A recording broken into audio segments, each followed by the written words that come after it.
Now, what this means is we're going to need to talk to you.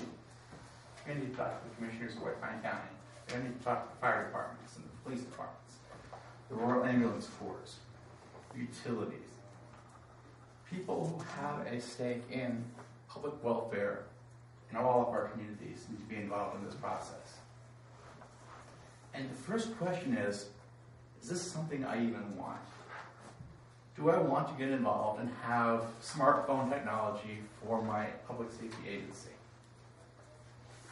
Would it be helpful to have some sort of a little map with public safety information, or license plate readers, or easier access to records, for example? If the answer is yes, well, then how much are you willing to pay?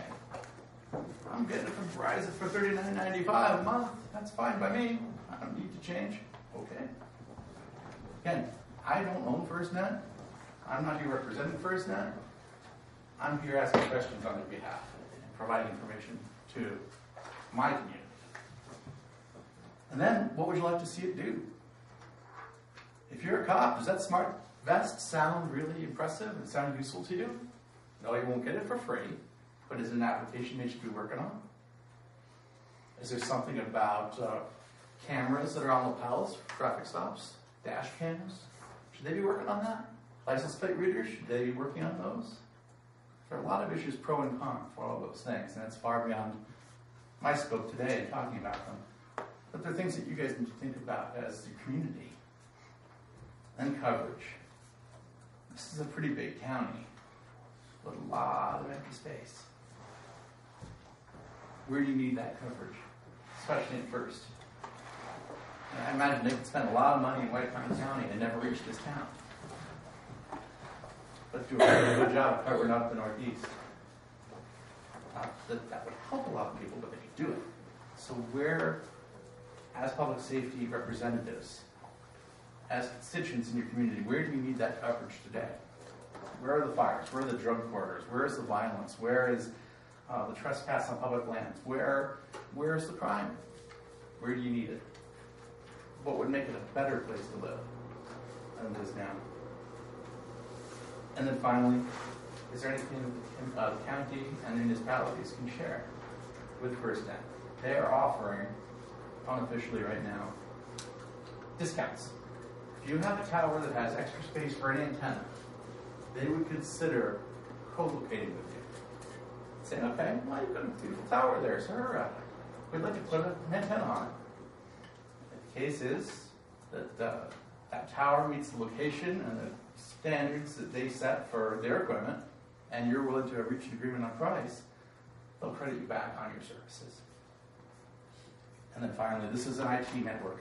So is there backhaul, is there fiber optic cable, is there internet capability, is there microwave capability, for all these kind of things available. So just going to kind of wrap up here real quick to take a few of your questions. Phase 1 is where we're at right now. I'm not asking for any kind of commitments. I can't tell you when. I can't tell you how much. I can't tell you where. I can't even tell you what is coming. But I can tell you something is coming someday soon. And it's going to cost something. And I hate being the fine voice of a government agency telling you very little with a lot of words. But there it was. That's the truth. We don't know where this is coming. And FirstNet doesn't know either. But we'd like to know what you guys would like to see before we get too much further. So it's kind of a high-level look. I'll come back. We'll talk more. FirstNet's going to consult with Nevada over a period of time. We'll have multiple sessions with the governor's staff, with Congress, congressional staff, with the Department of Commerce, and our new committee. And as a representative of that committee, I will have multiple meetings with you. I would like to, if that is the intention and the desire of White Pine County and any constituent parts of it. So, think about what you want, what you need, what you might have in your back pocket that might be a potential revenue source. And next year we'll get back together. We'll talk about some specifics. We'll go from there. And then after that, FirstNet team will probably be on the ground here They haven't even been hired yet for this region, so I'm not going to be here anytime soon. So in 2016, they're going to plug me down the ground here in the West, and we'll start walking the ground and pointing at things, and hopefully not getting bit by too much. And that will be the start of the whole thing. So are there any questions, Commissioners? We have some of our emergency services and public safety and emergency management here. Yes, you do. Hello there. Hi, good to see you again. You know, as far as myself at the Sheriff's Office, we're all for this. I've been to San Francisco to the workshops and everything else on this already. Excuse me. I've worked with Sheriff Haley on this quite extensively, and I've spoke with the assistant sheriffs down in Las Vegas. This is something we really need, but again, what we have to look at is the affordability. This is great for public safety. We all need it, and if it's affordable, I need to look at going forward with it. Thank you, sir. That's exactly right. It probably represents, if intelligently applied, thoughtfully applied, a boon for what you people do. Yeah. And one of the single best things you can do, bring everybody home at night. And I think that's a great idea. Are there any other questions? Yes, sir. Is this all, is the FCC part of this and funding this, or is this all being checked federal? State agencies listed, but no mention of it. Is it the FCC is not the controlling agency for this project. They did, however, grant the license of Spectrum to FirstNet and that for operations. Spectrum auction is coming up next year? The Spectrum auction in 2015 will be the, as you recall, a couple of years ago, digital television came in and changed all our old TVs out. Well, the channels that were freed up, your channels like 66, 67, 68, those are free. Those are fallow right now. Isn't that not? And that's the space that we want to put this network on. And right now, nobody can move because nobody's been given the starting gun by the FCC to do so. And they won't do that without some cash in hand. So which agency? Where is FirstNet? FirstNet is part of the Department of Commerce. Then underneath them, the National Telecommunications and Information Agency. So it's kind of 3 steps down the line. Sure. Did you want to leave a couple of business cards with us? I'll leave a few over there. And actually, if you don't mind, I'll give one to each of the commissioners.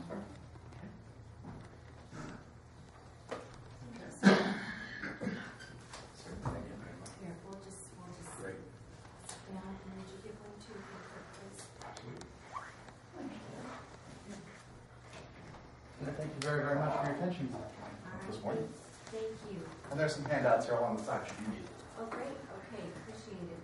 I'm going to skip around here real quick. I do know that at 9:30 that I'm supposed to go, but I've got a couple of people here that I'm going to take real quick. If we go to item B under elected officials on page 4 at the very top, we have Judge Bishop. We'll go ahead and get him in and out.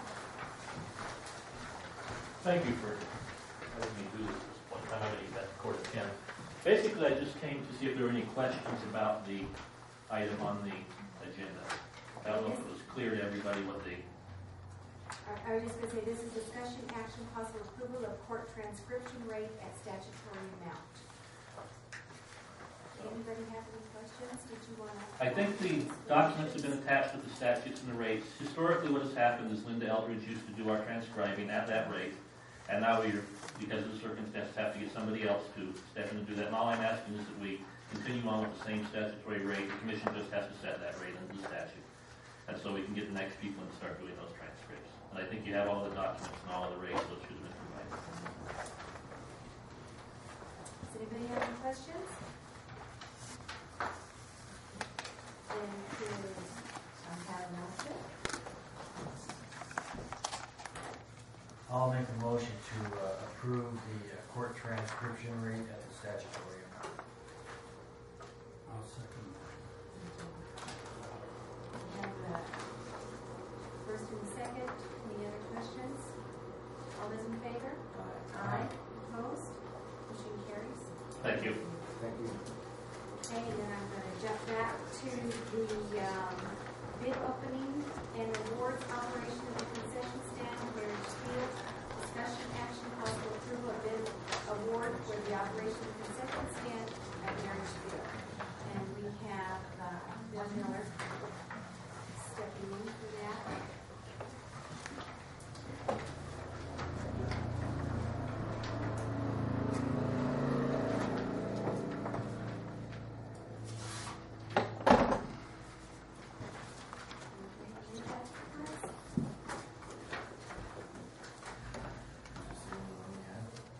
looks like it. Okay, we have, pardon me? That's the only one. Okay. We have a proposal bid, and the bid is for the total amount of compensation is 5% of the gross receipts. It's from the Relay of Life, Christina Sawyer, Event Sherman. That is, she would be the operator, and it looks like her bid is 5% of the gross. We think that's standard. She has all the documents necessary, it looks like to me, and references, so it's up to us to decide if 5% is the go-ahead. I know we put this out for bid a couple of times, nobody bid it, so this is the only bid we've had in 3 years. I spoke briefly yesterday evening with Mr. Calderwood, and he was satisfied with 5% if it came in at that.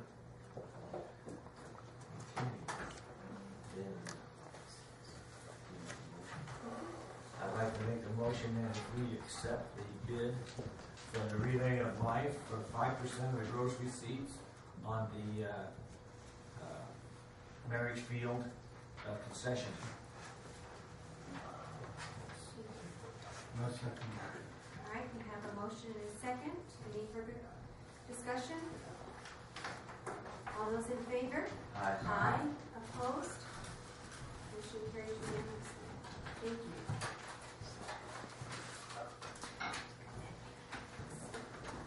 Okay, now we'll go ahead and recess the fire commission, or recess the regular commission meeting, and we'll open up the fire commission. And is there any public comment? No public comment. All right, Chief. Discussion, action, update on fire district progress by District Fire Chief Brett Waters. Good morning, Commission. I'll keep this brief. You have 3 pages of items of summary of what's been happening over the last month. Going through a couple of other things. There's been numerous meetings with other county officials, fire chiefs, and government officials, and discussions both personally as well as on phone. We're trying to establish working relationships with our adjoining counties. What we found is that we do not have any formal agreements to be able to do this. Everybody's very willing to help and work together, but we just haven't formalized anything. So I'm working very closely with the district attorney on establishing some draft mutual aid agreements for us to be able to get things put together for multiple use of frequencies for emergency operations from law enforcement, fire, and EMS, as well as just responding into each other's jurisdictions to help us out. So worked very closely with a lot of those folks, and it's been very positive. The attended numerous meetings, Baker Area Citizens Advisory Board meeting, County Fire Chiefs meeting, Department Head meetings, Airport Board meeting. Working on reading, writing the fire district's policy manual and job descriptions. You'll see those in the upcoming future. A lot of budget work with finance office and with the commission. Ongoing training for fire and EMS. We've got a burn trailer coming in from Wendover Fire to be able to use here in the next week or so. You'll see that down at Station 1, and we'll be being offered up to all the different fire departments in the area. So that's a wonderful resource, and essentially we get to, they're allowing us to borrow that just for the uses from the propane stuff. That's worked out very well for us. The updating our rosters, working very closely with the road department and road supervisor to get our apparatus, some preventative maintenance done on that, on the fire equipment and EMS equipment, as well as getting those upgraded as needed. A lot of different grants have been, we're looking at different grants and applying for different grants, and just overall been very busy with just the operations of the department, coordination with other agencies and entities, and then working with adjusting training schedules and making training more available to everybody. So I'd be happy to answer any questions, but I'll keep it brief. All right, does anybody have any questions? I have one, Rick. You talked about vehicle maintenance. You handle that through the county maintenance department? Yes, yes, through the road department. That's in there. I Anybody have else? a question. How are you doing on the equipment inventory, vehicle inventory that you talked about earlier? Going through, still working on all that as we're getting those pieces of equipment into the county road shop for the maintenance. And we're going through a complete inventory of all those, as well as when we're picking those units up, we're going through each of the facilities and looking at needs and then prioritizing those with the road shop and facilities maintenance so that we can start catching up and come up with a good plan to deal with those. Thank you, Brent. One other thing. Brent, I don't see anywhere here, are you still negotiating with Eureka County on cooperative services for the road and stuff like that? Yes, Commissioner. We're we're in discussions with Eureka, Elko, Nye, Lincoln, Millard County, Elko County, all of our adjoining counties, and with that, and we're getting much closer to getting a mutual aid agreement on those, and as well as common radio frequencies. What we found is that we didn't have radio frequencies where we actually could talk with each other, and nobody had coordinated that. So we are doing that with all of the counties as well as some of the other state agencies. Kind of falls right in line with this interoperability discussion that we had. And I just made a new contact here, so so yes, we're working real closely on that, and we're very close to that. Okay. Anything else? All right. Thank you, sir. Thank you. And I will go ahead and call again for public comment. And there being no public comment. Oh, not I'm on that sorry. one. Go ahead. Not on that one. Oh, You can. sorry, wrong motion. Thank you. Did you receive a letter of appreciation for assistance at an accident handled by people? Did that sit in the newspaper, or was it a mail file? We did receive, if you wanted to comment, and that was for our EMTs. Great, as long as everyone is aware of it. Okay, and Betty wasn't able to be here, so. All right, again, is there any public comment? Okay, we'll go ahead and adjourn the fire commission, and I will go back into our regular commission meeting. Okay, well, let's see, public hearing. We'll have to wait for that.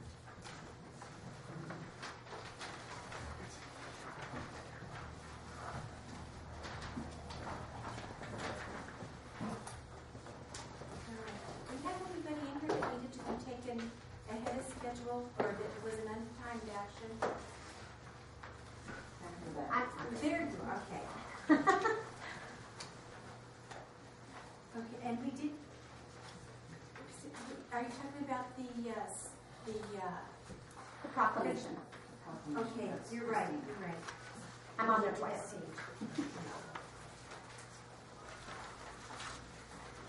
Bear with me just a second, I've been moving around here quite a bit.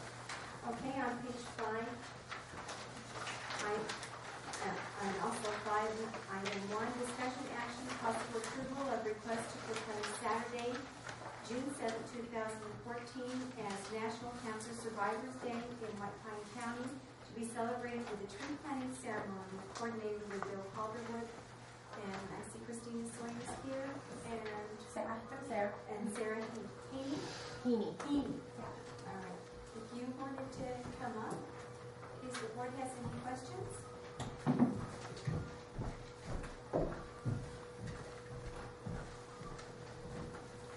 On the tree planting, something new.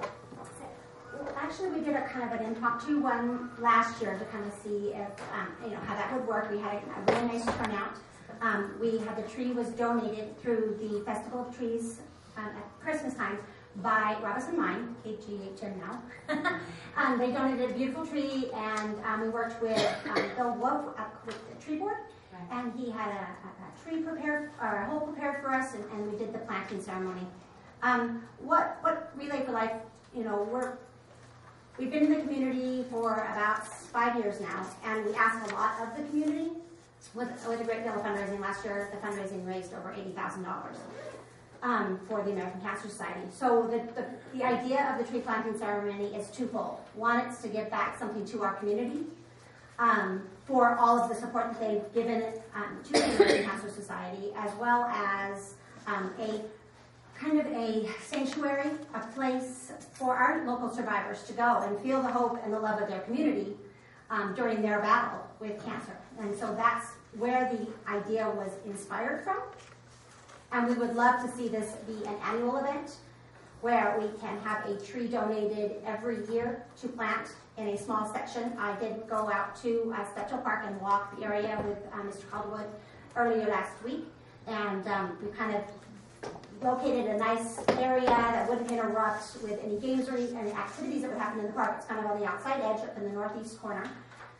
We feel like it would, there's already a couple of established trees there, so it would provide kind of the grove theme to it as we add to it.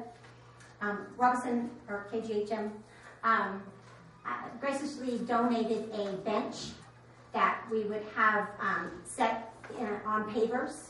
And we would like to be able to add the names to the pavers each year for those who donate the trees. And then have a firm foundation for the bench itself, which would be labeled Hope Grove. Actually, the National Survivor Cancer Week is held the first week of June. And so we would like to designate the first Saturday to be our local day to honor our survivors here. Great, thank you. I'll briefly read this Cancer Survivors Day proclamation. Whereas the cancer survivor is defined as anyone living with a history of cancer from the moment of diagnosis through the remainder of life, and there are nearly 14 million cancer survivors in America. And whereas since over 1.6 million new cancer cases will be diagnosed in the United States this year, increased access to quality cancer care, screening, and prevention, especially among minorities and the medically underserved, must be a top priority to our community. And whereas the great community of White Pine County has an active, productive cancer survivor population, and whereas hundreds of communities worldwide will be celebrating life on, this is Sunday, June 7th? Saturday, so we do have to go in here. Okay. I was going to say, because one and one didn't, it's okay later on in the bold, Patrice. And whereas on behalf of the people of White Pine County, I salute all cancer survivors and those who support them. Now therefore, I, John Lampros of the White Pine County Commission, do hereby proclaim observance of National Cancer Survivor Day to be Saturday, June 7th, 2014 in White Pine County, and urge all citizens to join in this joyous celebration of life to be held at the northeast corner of Steptoe Park in the Hope Grove as we participate in tree planting ceremony to honor our local cancer survivors. Thank you. All right, gentlemen. I'll make the motion to proclaim Saturday, June 7th, 2014 as National Cancer Survivors Day in White Pine County to be celebrated with a tree planting ceremony coordinated by Bill Calderwood, Sarah Heaney, and Christina Sawyer. Second. All right, I have a motion and a second. Any further discussion? All those in favor? Aye. Aye. Opposed? The motion carries unanimously. Thank you. ladies. Thank you.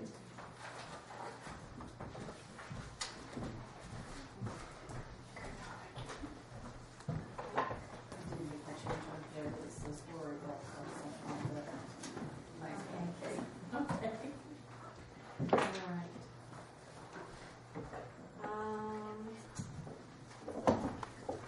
Might as well go ahead and move forward with Michelle Armstrong. Is Michelle Armstrong here?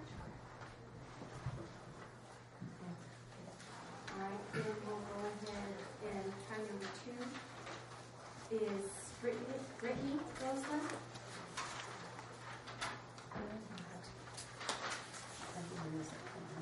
Okay.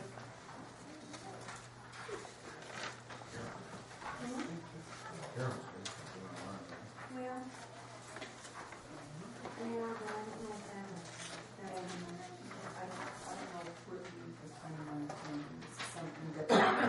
Then Carol's here.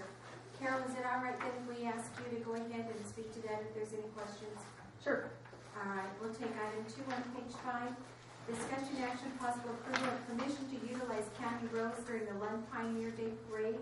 Traffic in Lund will be diverted off the highway at 3rd North Street and 3rd South Street and travel over 1st East Street.